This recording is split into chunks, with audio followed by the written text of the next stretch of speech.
Friends, ये जो emotional turmoil होता है इनफर्टिलिटी से रिलेटेड, वो होता क्या है और हमें क्या करना चाहिए?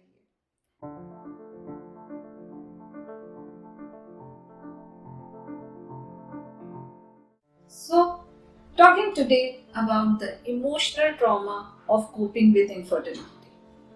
That is, जैसे ही हमें पता चलता है कि हमें इनफर्टिलिटी की परेशानी है, तो हमारी इमोशंस इतनी ज्यादा डिस्टर्ब हो जाती हैं और मैं उस चीज को कैसे फेस करूं। सो आज मैं doctor Gunjan Gupta Govil, director and founder Gunjan IVF world, आपसे बात करेंगे कि ये जो इमोशनल टर्मोइल होता है इनफर्टिलिटी से रिलेटेड, वो होता क्या है और हमें क्या करना चाहिए।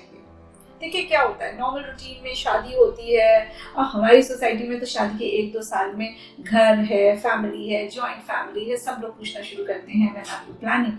थोड़ा बहुत डिलेड होता है, बट आप भी 1-2 साल में सोचना शुरू कर देते हो, फिर ट्राई करते हो और फिर उसके बाद हो सकता है कि 1-2 साल ऑफ ट्राइंग, उसके बाद आप नहीं कंसीव कर पाते हो और फिर उसके बाद आप डॉक्टर से कंसल्ट करते हो and then you get your test done और वेरियस रीजंस की वजह से आपको डायग्नोज हो पाता है कि नहीं, आपको as a couple fertility issue है। What happens then? बिल्कुल लिटरली यू फील डिवास्टेटेड। आपको लगता है आपकी दुनिया खत्म हुई, ऐसा लगता है कि बस world is going to end, now I am not going to have a baby on my own, so what is going to happen?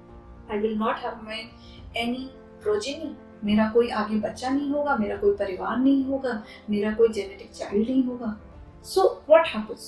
हमारा फर्स्ट जो रिएक्शन होता है वो ज्यादातर डिनाइल का होता है। मुझे लगता है नहीं, मुझे तो ये प्रॉब्लम है ही नहीं, मैं तो ठीक हूँ, फिट हूँ, मैं तो खाती हूँ, पीती हूँ, उठती हूँ, बैठती हूँ।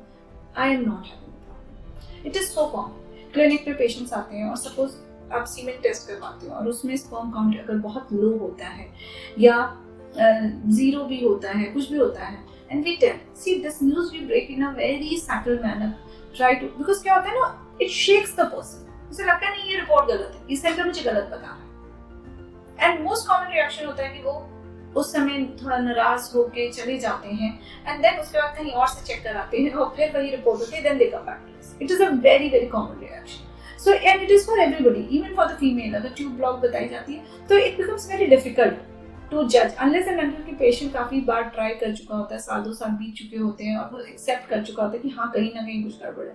Otherwise most common problem is of denial, और ये एक बहुत बड़ी प्रॉब्लम है क्योंकि जब तक आप डिनाई करते रहोगे, जब तक आप रियलाइज नहीं करोगे there is a problem, then it is very difficult to help anybody.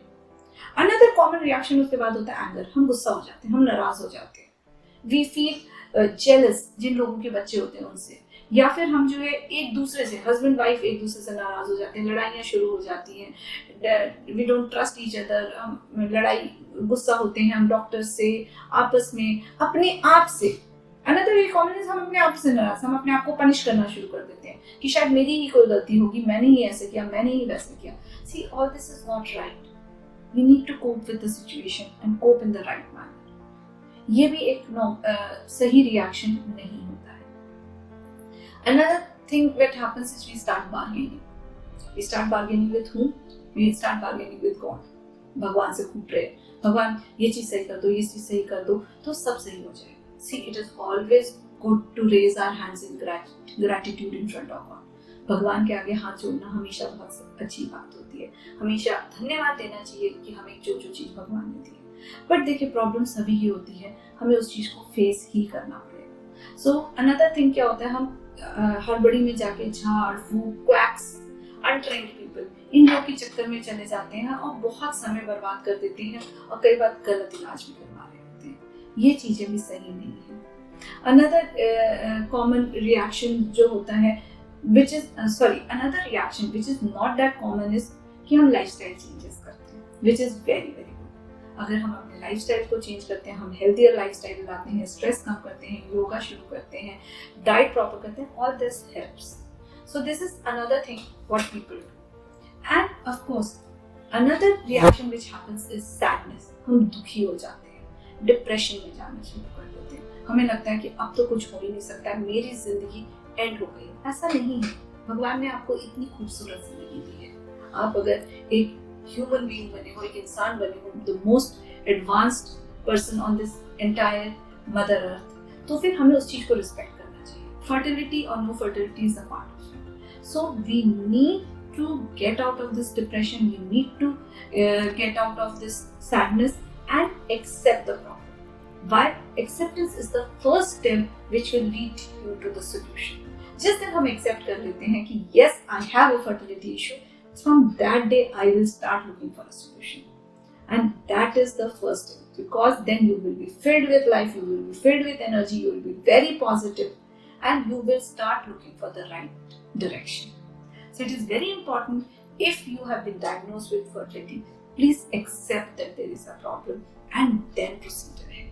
Of course, proceeding ahead means consulting a proper specialist who will guide you what is the problem, what is the treatment. I have already given you options in another video of mine कि क्या क्या हमारे पास treatment options होते हैं. So first thing is accept. Accept कर लो, positive frame of mind में आ जाओ. ये सोचो, अगर हम सही सोचते हैं तो हमारे साथ सही चीजें होती हैं. I might sound very non-clinical to you. ये कोई clinical चीज नहीं है, but मैं fact बता रही हूँ. जितना अच्छा सोचोगे उतना ही अच्छा हमारे साथ होगा. Begin with starting with a good fertility center. एक अच्छे fertility center के पास, एक अच्छे डॉक्टर के पास, जिसके पास एक अच्छी टीम ऑफ डॉक्टर्स हो उसके साथ, और एम्ब्रियोलॉजिस्ट हो या इक्विपमेंट हो, ऐसी जगह जाइए. एक एक्रेडिटेड सेंटर पे जाइए जिसके पास प्रॉपर लाइसेंसेस हो, क्योंकि ऐसे छोटे मोटे सेंटर बहुत होते हैं, but go to a proper centre. Also don't always be covered by the cost. We need to understand nothing comes for free. So we need to go जहाँ आपको क्वालिटी बेस्ड ट्रीटमेंट हो रहा होता है. Of course, cost also is important, but always look for the quality of services. So, of course, don't be dejected. परेशान नहीं हो. परेशान नहीं होगे, प्रॉब्लम को एक्सेप्ट करोगे और आगे बढ़ोगे तो सोल्यूशन भी निकलेगा. This is how we are supposed to cope with fertility issues. And I hope आपको ये मेरा वीडियो पसंद आया होगा. So, अगर आपको ये वीडियो अच्छा लगा तो please like, share and subscribe my channel Gunjan IVF World. And in the end I will say, always be positive. आप पॉजिटिव रहेंगे तो सब पॉजिटिव आपके साथ